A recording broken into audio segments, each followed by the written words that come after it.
Hello and welcome back to my channel, where today I will be beginning the start of a new playthrough of Persona 4, except the persona I will be having is chosen through a random wheel. The reason I chose to do this is because I thought it was something original, never seen before, and through my searches I found out to be correct. Nobody seems to have done this before, which I'm quite surprised with the way people like to challenge themselves with this game. But then I guess it is also because most of the time you would want to do this in something like New Game Plus, and that requires having beaten the game beforehand and setting up all of that in advance, time-consuming things. So the rules for this series: the usable persona will be decided through the random wheel at the beginning of the game. Rerolls will only be accessible if it makes things too easy or impossibly difficult. This is something that I would have decided myself while streaming this over on my Twitch channel. Once this challenge starts, no further rerolls will be allowed, so I can take things from the start of the game and I can have a growth skill attached to them, so they are never used in battle apart from the times which they are supposed to be used as decided through the wheel. So this, of course, as I said before, will be completed in the New Game Plus mode. As a result, weapons and armour will be forced to scale with that which can be found and crafted with materials found in that dungeon, or at around a rough scale for power during that. So each dungeon will have a level cap, this being one level above the next party member, usually around 10 to 11 levels, until that is no longer applicable. Then it will go from 10 levels higher until the 7th dungeon is completed. Then there will be no sort of level cap from there, because the endgame and optional stuff can be quite difficult. When grinding after the 7th dungeon's completion, other personas may be used for that purpose only, but this is only to save time. The required persona will use a growth skill to still level up alongside everything else, and finally, the difficulty will be set to hard or very hard. There were a few other rules which I'd added to do with items, but then, upon thinking about it again, realised that depending on what I'm stuck with, this could become it could become impossibly difficult, as I stated in the previous rule, very easily. So I removed these. Leading up to the point where we could finally begin this run, we had to fight the first two initial shadow bosses and begin our investigation into the mystery behind the murders. Woo, fun.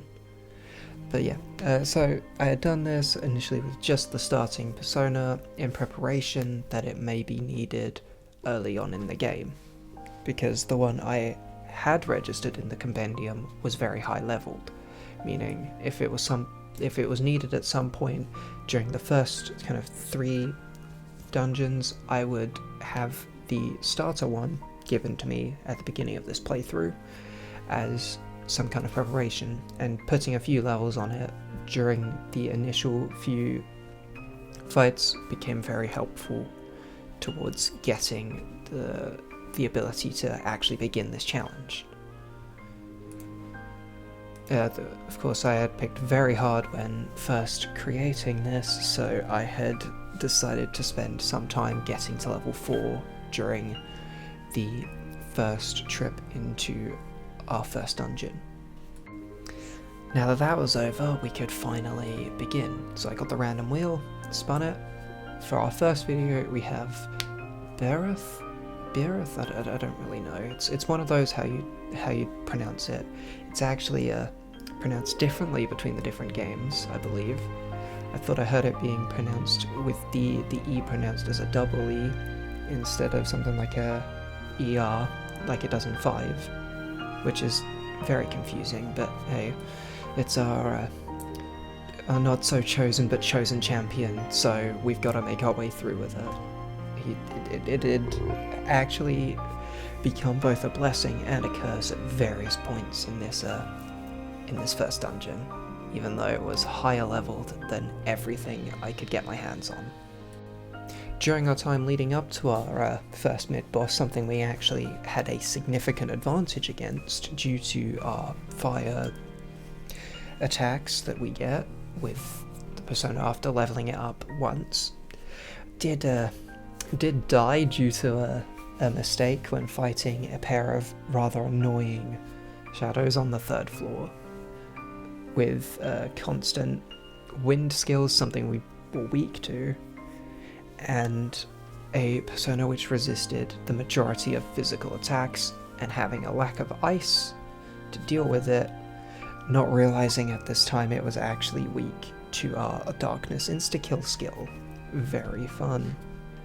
It became a very painful first few hours while I struggled to catch up with the levels of enemies I was fighting, and having to escape from the same few annoying ones. The mid-boss fight itself was quite easy. The 3 other times I had to do it as well, because during the time trying to reach the final floor from the 5th floor where the mid-boss happens, as I was running out of items to keep myself at a high point in the dungeon and not have to run through it all at once, I died several times over, each one being down to either my own stupid decisions or me hitting something, believing I could kill it, then it hitting me and killing me because of my lower level.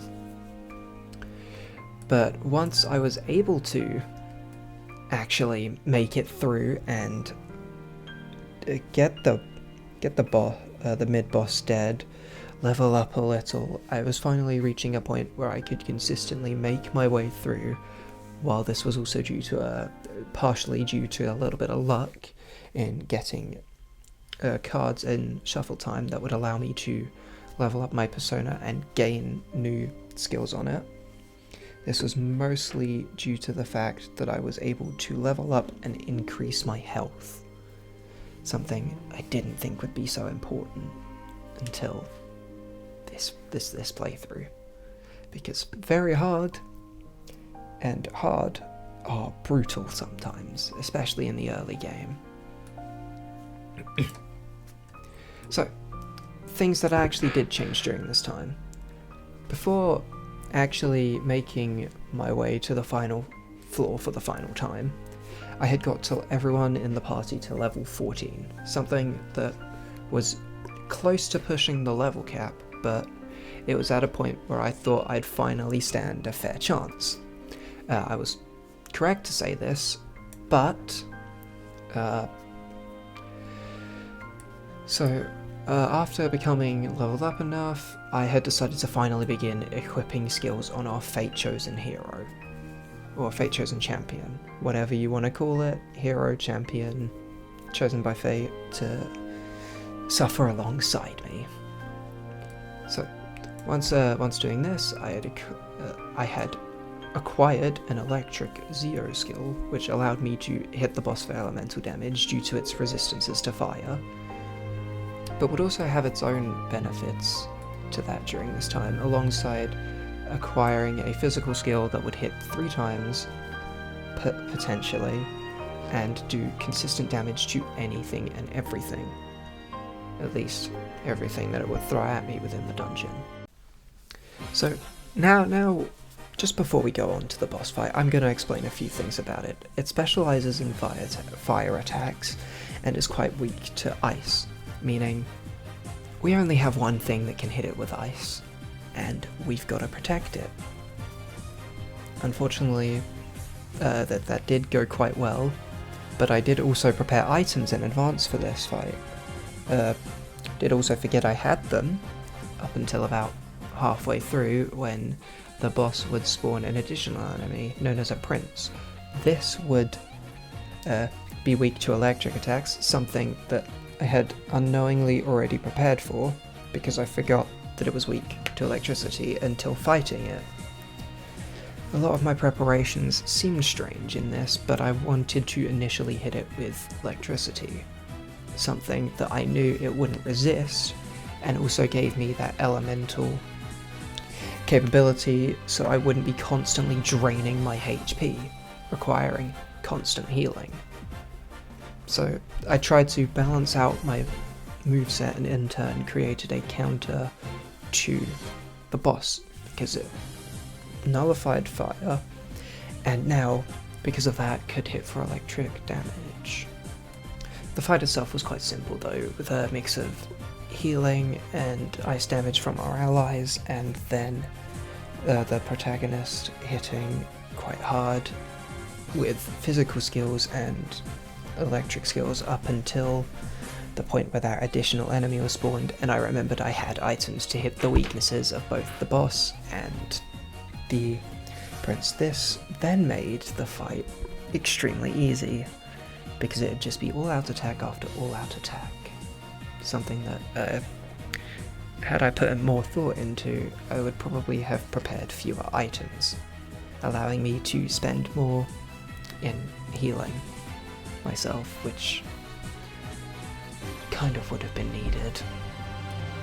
Overall, this first dungeon within the game was quite difficult to begin with due to our low health and high power, meaning I was either killed or something was killed by me very easily on multiple occasions. However, once it was over and I was able to put a level difference between me and my opponents, my truth strength began to show, being able to kill everything aside from the golden hands within a few turns, or within a turn usually. But this is something that is going to become a series for the next month or so as I put time and effort into streaming and playing the game, to show how painful this game can be if you try to make it random without randomizing the game. So I just want to take this time to promote my Twitch, which will be linked in the description, where I will be streaming this Thursday, and then the next video should hopefully be up Friday if the editing of it goes well. But if it doesn't, the video will be up Saturday. Goodbye.